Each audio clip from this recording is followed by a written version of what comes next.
What's up, Taiwan? I'm Yvonne with news from here in Taiwan and around the world.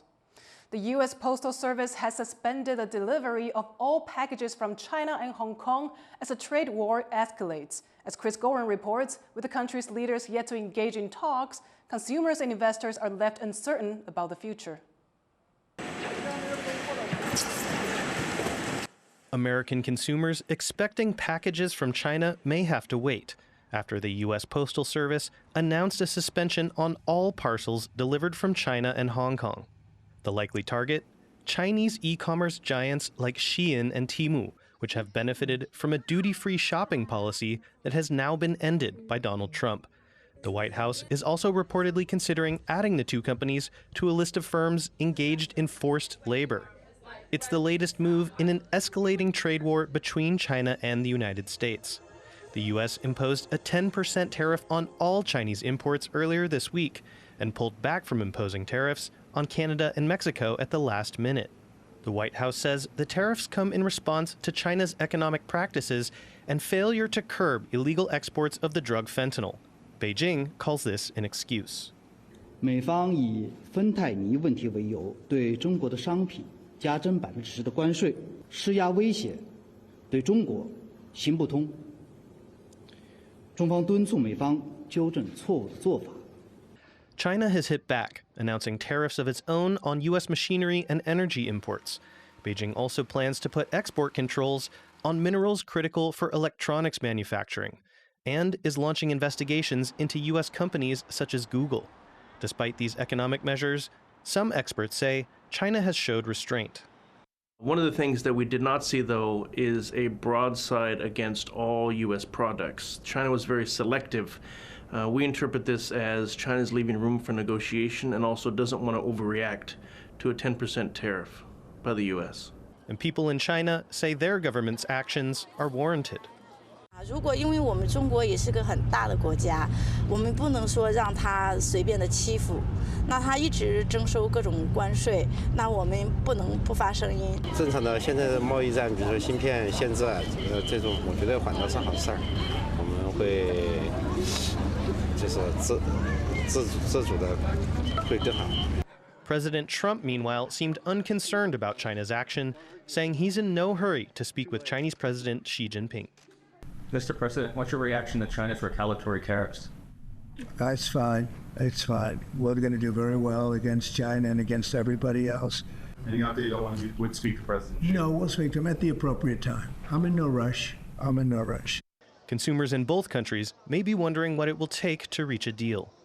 China can come to some form of agreement, but what the U.S. wants to see is sustained action, meaning not just a one-off. What China doesn't want to do is it doesn't want to be seen giving into the U.S.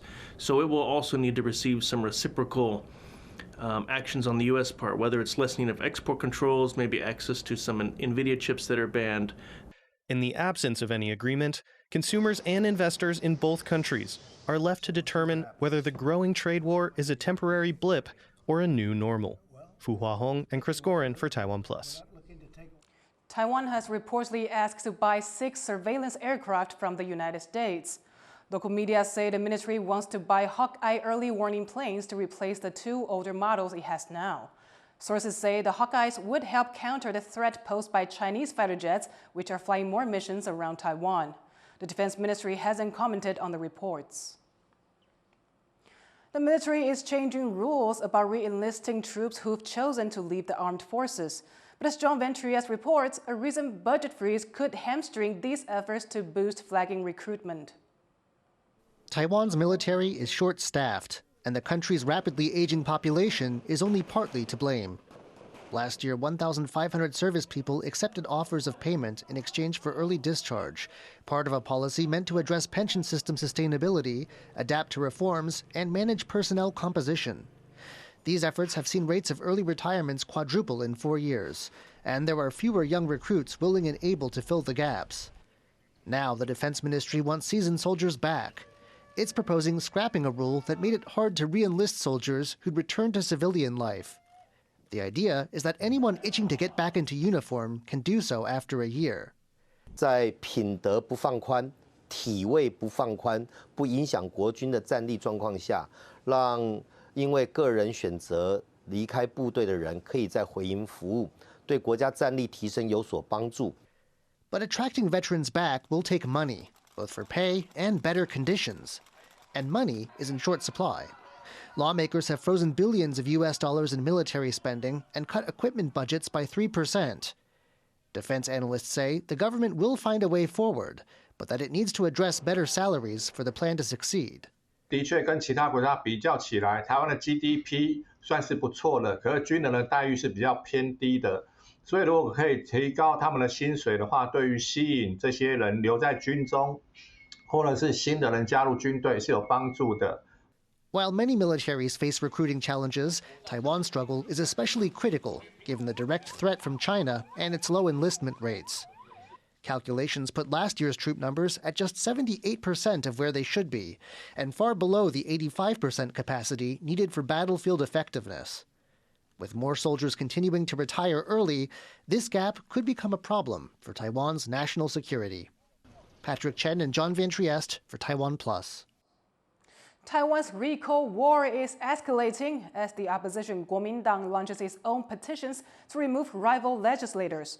The move comes after almost 24 KMT politicians were targeted in a recall campaign earlier this week. Reese Ayers reports. Taking down the toads.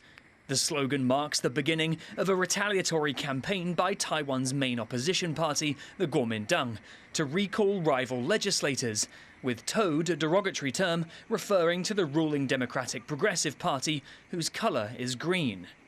Almost 24 recall petitions were filed against KMT lawmakers by several citizen groups earlier this week. But now the opposition, who hold more seats in the legislature, are fighting back. First by targeting 2 DPP politicians, both surnamed Wu. 在地方上，其实根本都没有看到他来走跳这样子，然后还有一些民众其实经过看到，其实还就是充满疑问，说吴佩益是谁？ But Secretary General of the DPP Legislative Caucus, Roselia Wu, the other Wu targeted in the recall campaign, clapped back, arguing that whereas the campaign against the KMT is led by citizens, the opposition are using their campaign for political gain. 就罢免的串联这件事情，我们可以看到2个完全不同的方向。民团自动自发，这个是针对蓝营所提出来的罢免案。反观对于吴思瑶或吴佩益等绿委所提出来的，背后都是国民党的势力。 And despite the moves against their own members, at a press conference on Wednesday, the DPP said they support citizens' right to remove elected officials. 因为人民是国家的主人，罢免也是公民的权利，因此民进党其实是尊重公民直接行使民权。 Taiwan has experienced political turmoil since last year, when DPP candidate Lai Ching-te won the presidency but lost his party's control of the legislature to the combined forces of the KMT and the Taiwan People's Party, or TPP, resulting in a fractured and often deadlocked government. These recall campaigns are seen by some as attempts by both sides to wrest back power, and with the KMT promising to fight fire with fire, they're set to escalate. 民进党的开工日就是推动全面罢免。有这种政党选输了，1年后又要重选，只为他的政治来考量的时候，我们一定要勇敢地站出来，我们要以战止战。 Threatening mass recalls of legislators is just the latest battle occupying Taiwan's ruling powers. It's part of a larger ongoing political war between 2 parties with fundamentally different views on how best to govern Taiwan. Kama Xu and Reese Ayers for TaiwanPlus. Weekly cases of people seeking treatment for flu in Taiwan hit a 10-year high in late January, with over 162,000 people visiting doctors. 132 deaths and more than 650 confirmed severe cases have been reported by Taiwan's Centers for Disease Control this flu season. The CDC says most of the severe cases are linked to the H1N1 strain, and many of them were unvaccinated. It's urging high-risk individuals to get vaccinated. The CDC expects the outbreak to subside in the next week or 2.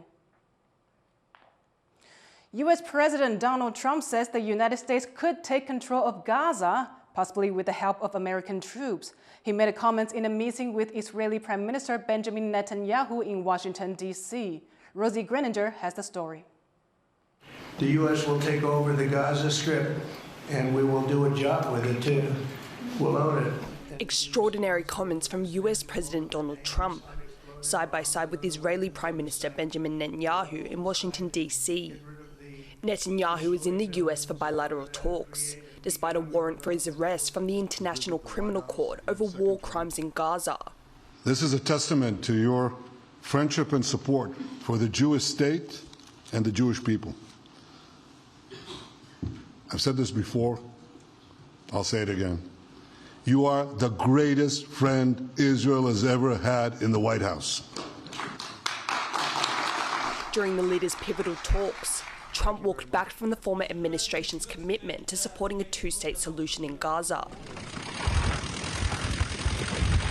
The US leader instead proposing the permanent resettling of millions of displaced Palestinians elsewhere, calling the enclave a demolition site after nearly 16 months of war between Israel and Hamas. I mean, there's hardly a building standing, and the ones that are going to collapse. You can't live in Gaza right now, and I think we need another location. Trump saying the US would redevelop the war-torn region, with neighbouring countries taking in displaced Palestinians. That's despite Arab nations, including the US's regional allies Jordan and Egypt, already vehemently opposed to any forced relocation of Palestinians. Most certainly there's no plan behind this. And if there is, it's not a plan that has any connection to reality in today's Middle East, and certainly not in consultation with the Palestinians or neighboring countries like Egypt and Jordan. While Trump's remarks were immediately rejected by Saudi Arabia and Palestinian leaders. Our homeland is our homeland. If part of it is destroyed, the Gaza Strip, the Palestinian people selected the choice to return to it. I think that we should be respecting the selections and the wishes of the Palestinian people. It comes at a crucial time during the ceasefire arrangement between Israel and Hamas. Poised to soon enter its second phase, tens of Israeli hostages held by Hamas are expected to be released in return for hundreds of Palestinians detained in Israel. With Netanyahu in the US, protesters gathered in Tel Aviv, urging Trump to help secure the release of all the remaining hostages. We call on President Trump to pressure Netanyahu to avoid thwarting the deal, avoid spoiling the deal that already started. Israel is sending a delegation to Qatar to discuss the continued truce, as Netanyahu prepares to meet with members of the US military and Congress. But with Trump's new proposal for the future of Gaza drawing condemnation, the prospect of finding lasting peace is again uncertain. Dolphine Chen and Rosie Greninger for TaiwanPlus. The U.S. Senate has confirmed President Donald Trump's Attorney General pick, Pam Bondi, as head of the Justice Department. The longtime Trump ally is expected to radically reshape the government body and the FBI. Trump has already targeted both institutions since he took office, with a series of high-level firings seen as revenge for criminal investigations into the president. Bondi was previously the Florida Attorney General and served on Trump's Opioid and Drug Abuse Commission during his first administration. Thank you for watching What's Up Taiwan. You can visit the TaiwanPlus website or follow our social media for more stories from Taiwan and around the world. Finally, check out these vintage and classic cars on display in Paris before they go up for auction. I'm Yvonne Yang. Take care, and I'll see you next time.